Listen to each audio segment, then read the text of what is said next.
At the level of the game, like, maybe Na'Vi was able to do a TI1, TI2, the game has gotten significantly more competitive. How do you think a team like OG has been able to manage such a feat like that? I think it's somehow they just hit the... Okay, there are like basically two reasons, I think. One reason is like they split the team after TI8, right? Okay. Anna left. And like they were just tumbling around, like they were not looking good. Yeah. Like it was not pretty. And then like I think everyone knew that eventually he was gonna come back. Right. So like, yeah, they like connected like, I don't know, it was a few months ago, right? And like they had a bit of time. And they were still not doing that good, but you could see like they were a team again, like they were strong. And then, I don't know, they have like this attitude when it comes to TI. Like somehow they get in this mindset where like they can play carefree. Like they don't stress themselves out. They don't get exhausted. Like they can just keep going. And then like they feel confidence in each other and like they like whatever ideas they have. So you're saying like the absence makes the heart grow fonder kind of thing? So oh, for sure, for sure. Anna leaves for a little bit and then you... I mean, if they were losing the entire year with Anna, then it would be harder. True. Like, there's more like baggage. Because like last TI was the same, right? Like he comes in. And like it's not like they haven't played with him before. Like No-Tail won majors with that guy, and Seb like he was coach, and he was the coach. Yeah, back he was then. the coach then. So, like, and the other reason is just I don't know. It's like how they play and like the heroes they have. I'm not sure. It just fits TI perfectly. It does, and we even felt that last TI, and it's not like they're even picking the same heroes as last TI or anything like that, because, well, for one thing, Grimstroke is getting selected. That dude wasn't even at last TI, so it's just, it's that kind of magic that is so difficult to replicate, but Liquid proving that there are some vulnerabilities as they do take Game 1, and we are moving our way through the draft. Magnus, AA, and IO ban, so instead, OG choose to ban out the Alchemist, and Liquid will, I guess, swap bans. They'll ban the AA instead. Liquid picks up Tidehunter and Templar Assassin. OG has Grimstroke and Tiny. Yeah, so Liquid had first pick this game, so they gave the threat of the first pick Alchemist. Ah, okay. So they banned the AA, the Alch gets banned in response, and then the one big change was the Chen ban. Yes. Because I think that really helped Liquid's early game. Yeah. Oh, yeah. Speaking of the Shen, like Kuro actually, like that's a new thing for OG too. Like I think Liquid is a scarier both first pick and second pick team than LGD. Like in terms of the heroes they do. Like when they first pick Shen on Liquid, like like that hero is gonna impact. Like he has a lot of like branches. Like he's comfortable with that hero. He knows what he can do with it and what he wants to do with it.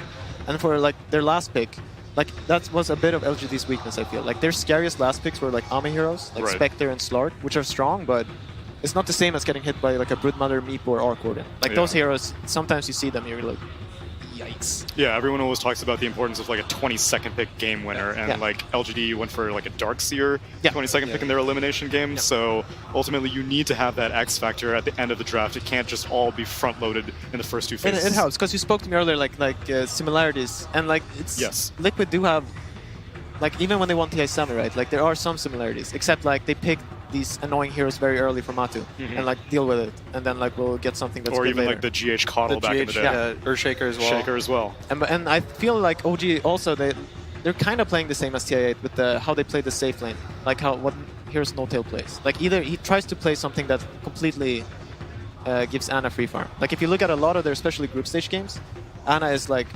far above everyone else in farm. Like he usually gets a very relevant hero to the game, and No-Tail just plays this. He plays Shen or Eng, and he's just securing farm for him. Then as someone who is very famously the position 6, you're saying that No-Tail's kind of emulating that very sacrificial role where it's all about making sure that his one position is enabled? Yeah, I think that's fair. And and then the other, like he had to play ET last game, right? And he can kind of do the same thing, but like his own game suffers way more when you play ET because you're just running in suiciding basically. Yeah, like at last year I was like Nature's Prophet, right? Yeah. Like, that's different hero. hero. Lane. Yeah. Oh yeah. Liquid's still scared of the Invoker. Yeah, I think they banned it last game too. They did, yeah. OG run it in both positions. Thompson's one of like the most famous Invokers, I think, right now. And also Jerax is an Invoker player, so they have a little flex. I think it'd be a little surprising if OG would pick it as like a 4, because I don't think it matches well with I the haven't other two seen heroes. Liquid do that too much. I mean, OG, for like their... Oh, yeah, okay. So, I don't think I've seen OG do that too much either. Yeah. But mainly just newbie. Your boy MSS pilot. I was rocking that 4-position Invoker like nobody's business. And also Secret, right? Yeah, Secret was doing it with the Apsar. Yeah, it fell a bit out of... It's a little slow. Like, it doesn't put that much pressure. It's just a group stage meme? Is that what you're telling me? It might be. It might have been. It might have been. We'll see. OG get their hands on the Ember TA matchup. That matchup's a lot more Ember favorite now. It used to actually be TA favorite in the lane. But now that you can't really deny, deal like 120 physical or pure damage to Because this the Ember. refraction got Yeah, nerfed. you can't deny the creeps anymore, so the Ember can actually pressure at level 3 and level 5. This is kind of cool that the TA is coming in. Because I think it was the Epicenter Major, right? The hero was Yeah. basically first pick. Yes. Because she has like very few losing matchups. And even the losing matchups are like, you can get to level 3, 4, Or you you can can do just jungle. jungle, yeah. Exactly.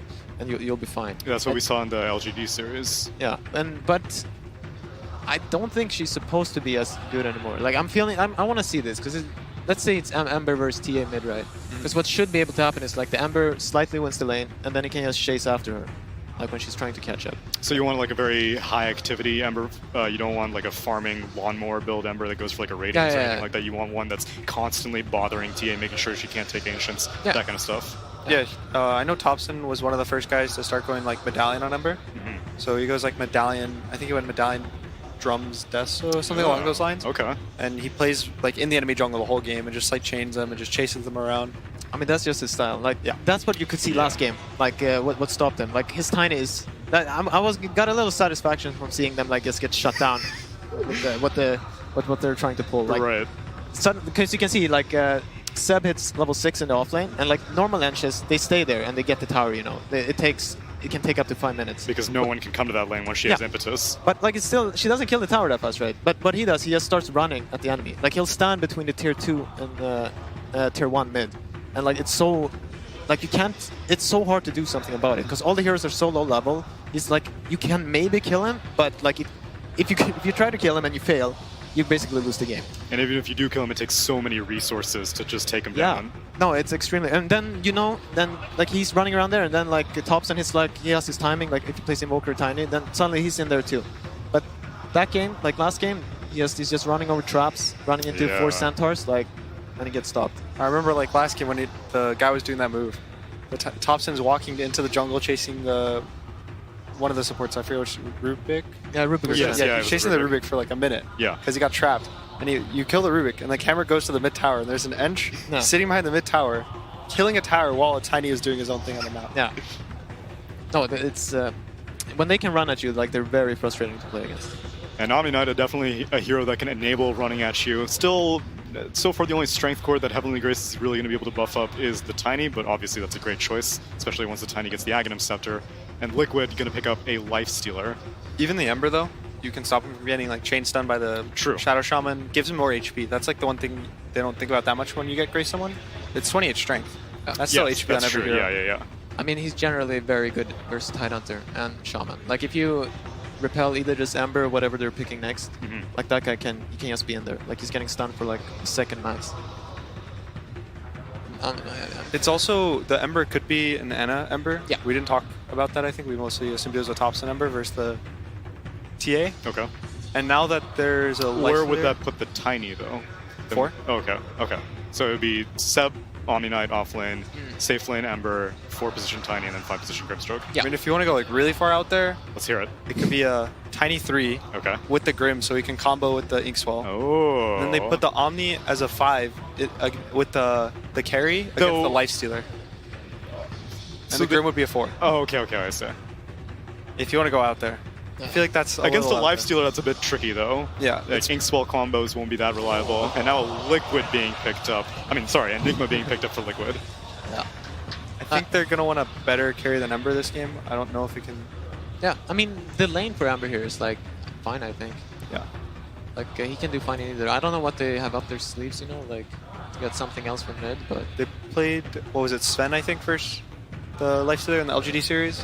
Yes. It was kind of bad because of the Huskar, I think. Yeah. But they like the matchup, so I think that could be it. It's lanes well against Enigma as well. You kill his Eidolons. Monkey. Okay, so Thompson, Monkey King most likely? Yeah. Ana, Ember. Seb as the Omni Knight, and 4 position Tiny. I'd assume so, yeah. And then 5 position Grimstroke. So before we go anywhere, why the Enigma, though? Why did Liquid go for this Enigma pick? I mean, I think they think kind of simple about it. They have this repel guy going in, right? And he can play like an absolute idiot. Like they just throw stuff at him and he lives. Now you have the Enigma just black holes him. Status resistance won't help against black hole. Exactly. Okay. You can't deal with that. Plus, it's like these last pick Enigmas are you already picked your supports, right? So you don't have any cancels. So it's a free black hole game. Fair enough. Let's hear from Casey, who's talking to Saksha, team of OG. It was a great first game. It was back and forth the whole time. Did you, in any way in this draft, are you responding to how things went? We saw that you banned Meepo, or do you think it was just luck that you didn't end up with the win with that first one? I mean, we talked about Meepo. We knew they were picking it. We just thought we were actually okay against Meepo. Obviously, the game went it was a hard game, but we came back, so that's the positive side. Yeah, we were happy with the draft, yeah. Still pretty confident. With this one? Oh yeah, with this one, yeah, obviously. I know. Duh. Yeah. Well, best of luck to you, and we'll talk to you again soon. Thank you. Thank you. Back to you guys. Thank you very much, Casey. Game 2 of Liquid versus OG here in the best of 5 grand finals of the International 2019, just about to kick off. What a start to the series. What are we expecting from this one, Fog? OG and Liquid coming into this game too. OG, they've been knocked back before at the beginning of a series, and we've seen what sort of a turnaround they can make as the series does unfold. Of course, the famous one being that of this same place, same time last year. Can they do it in this best of 5? Are we going to see them with this draft take a game back off Liquid, or Liquid going to keep the lead? They've got a lot of comfortable things coming up for the side of OG, right? We have Ana on his legendary Ember Spirit. We have Topson on his Master Tier Monkey King, of course. Master Tier. In a good matchup. Well, what the players used to say was a good matchup. I know a lot of them talked about that Monkey King versus TA back when you could get the refraction with your denies. Now you have to imagine it's even better for the Monkey King. So Topson should be able to have a good time there versus Weeha in the mid lane. This last pick, Enigma, though, very interesting one. I loved what they mentioned on the panel there. I think Pi was the one who said it, how Heavenly Grace makes it really hard for you to set up for kills, but Black Hole cannot be produced because that status resist does not work. And there's no cancels, of course, on the side of OG through that BKB that will be coming up for the Enigma eventually in this game, as Miracle leads quite a bit of harassment you see there. You've certainly got to watch out for what GH is going to be able to bring to the game. But overall, Liquid, once again, having this TA, having sort of a obviously this time the Weeha TA, we're going to see it in a bit of a different capacity, but they've got still this sort of similar idea, right? This whole fight that can go down with the control that Mind Control and GH can offer that will just give the time and space for Miracle and Weeha to just disassemble their opponents. Yeah, it's all about the team fights really coming into play when you start getting toward these later stage games of TI. And we see right away, so a lot of the times we've been seeing the Enigmas, they start in the Radiant jungle. This time he's Radiant, so it's a lot more natural for him. So we see Jerax, he puts a ward inside of the jungle to block one of those camps in that triangle area down in the Radiant jungle, but it actually was spotted. Liquid had already prepared down here with this Ops ward to see everything that's going to be happening. They actually know that that camp is warded, so GH is probably going to stay playing up top for the time being. And just keep denying creep says. Talk about up top. They got the shackle set up. Mind Control chasing No-Tail down. Will be able to get back underneath the tower. In fact, Anna's going to turn, chase down Mind Control, and they'll get first blood, OG. As Liquid try and force the issue a little too hard between the two of them up top. Giving first blood to the safe lane Ember Spirit. And they to salve. That was the thing, right? Grimstroke turns, No-Tail, he doesn't die. He salves up, he's back up to full. And this is the one thing about when you go for the Gush on the Tide is you're trying to set up for those kills, but you're a lot more vulnerable. He has a Stout Shield, but Ember Spirit, he can hit pretty hard. Same thing with the Grimstroke. They can easily turn. Down to the spot on lane, Miracle. He's going to be farming up against the Seb Omni Knight with that backup of Jerax at his side. Obviously with GH being in the jungle up the top, it is going to be Miracle entirely on his own for the most part. He'll get pressured a bit down here just from those tossback plays. He should be able to catch up decently, but the thing is that Omni Knight does pack a decent punch as well onto that Lifestealer himself. Jerax is just going to keep being annoying too. This is multiple mangoes. Another right click, another tossback, quick heal probably. Actually held on to it this time. We'll see what itemization that Seb does. I think an Orb of Venom proves to have an incredible amount of value, actually, in the bottom lane, because then you can leave the Omni Knight a bit, and then he can actually right-click and trade with the Lifestealer. So I definitely want to see Seb go for picking that one up, because I think he actually did just buy it, so he will be able to put the pressure onto Lifestealer, just give him that extra right-click, because your Rage is not really an element that you have to worry about when you're going to be pressuring. We'll see Kuro down here now to just offer some sort of way of alleviating the pressure of these two heroes, keep the distraction high so that Jerax isn't able to stay in the lane, beating down and tossing back Miracle safe lane Lifestealer. Yep. So we see mid starting to get to that advantage for the Monkey King, constantly getting those Jingu stacks up again onto Weeha, and then you can just secure yourself all these denies.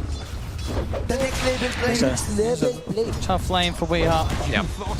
But he'll back up in jungle, as Panel mentioned, as you've seen, especially in the earlier series of the day. He's always going to be able to catch up. Yeah. Still jungles incredibly efficiently. Yeah, we've seen him do it many times. You know, his TA really that he's been able to bring out a lot of the times for Liquid, as it seems on the main stage, has always been pretty darn good. Seb getting turned on there by Miracle.